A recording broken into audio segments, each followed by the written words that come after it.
Pandemi COVID-19 membuat arus perdagangan impor Indonesia terkontraksi di Juni 2020.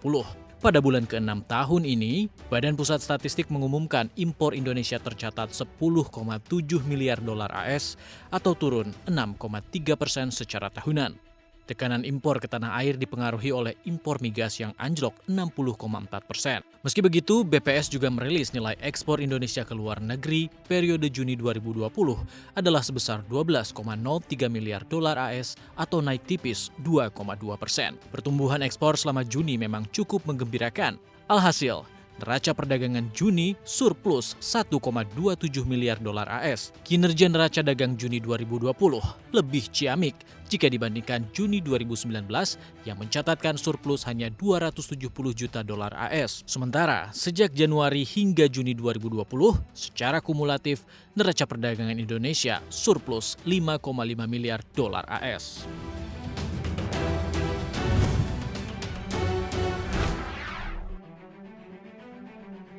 Seakan jauh panggang dari api, kucuran jaring pengaman ekonomi yang diberikan pemerintah belum mampu menggeliatkan permintaan kredit baru di tanah air. Pandemi COVID-19 yang menghantam seluruh nadi perniagaan dan jasa di Indonesia membuat permintaan kredit baru harus terjun bebas.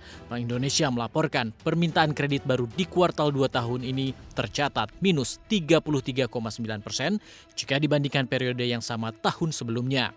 Permintaan kredit baru di kuartal 2 tahun 2020 juga anjlok 23,7% jika dibandingkan triwulan sebelumnya.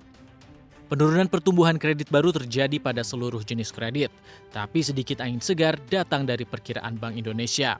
Untuk permintaan kredit baru di kuartal 3 tahun 2020, diestimasi tumbuh 50,4% jika dibandingkan triwulan sebelumnya. Pandemi COVID-19 juga menjadi alarm pertumbuhan kredit baru di tahun ini yang diproyeksi Bank Indonesia hanya naik 2,5%.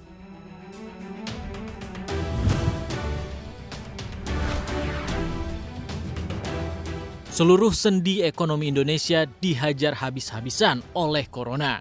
Seperti sudah tertebak, guncangan ekonomi membuat angka penduduk miskin di tanah air harus kembali naik. Badan Pusat Statistik mencatat penduduk miskin pada Maret 2020 mencapai 9,7%, yang artinya ada 26,42 juta penduduk miskin di Indonesia. Angka itu naik 1,2 juta orang jika dibandingkan periode Maret 2019. Di Maret 2020, penduduk miskin di daerah mencapai 12,82%, sedangkan penduduk miskin di kota mencapai 7,3%. Kepala BPS Suharyanto menyatakan pandemi COVID-19 berdampak pada perubahan perilaku, aktivitas ekonomi, dan pendapatan penduduk. Tak cukup di situ, corona juga membuat bahwa pendapatan seluruh lapisan masyarakat menurun. Menurut BPS, 7 dari 10 orang berpenghasilan rendah mengalami penurunan pendapatan karena pandemi ini.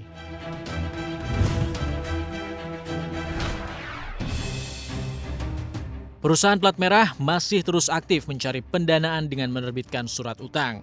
Kali ini giliran holding company Pupuk Plat Merah Pupuk Indonesia yang akan menerbitkan obligasi di dalam negeri senilai 2,5 triliun rupiah.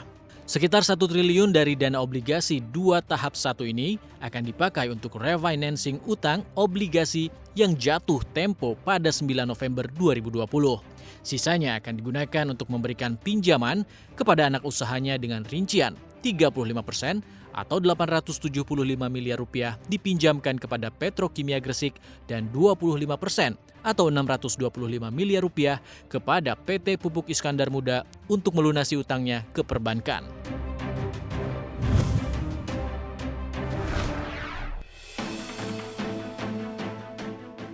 Pemerintah Trump mencatatkan defisit anggaran bulanan terbesar dalam sejarah pada Juni lalu senilai 864 miliar dolar Amerika Serikat atau sekitar 12,59 triliun rupiah. Defisit tersebut akibat banjirnya dana yang dipakai untuk melawan dampak negatif akibat COVID-19.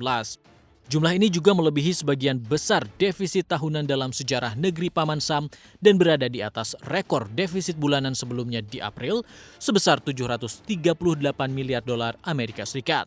Kantor Anggaran Kongres memprediksi defisit hingga setahun akan mencapai 3,7 triliun melampaui rekor tahunan sebesar 1,4 triliun dolar pada 2009 saat pemerintah menghabiskan banyak uang untuk mengangkat negara keluar dari resesi yang disebabkan oleh krisis keuangan tahun 2008.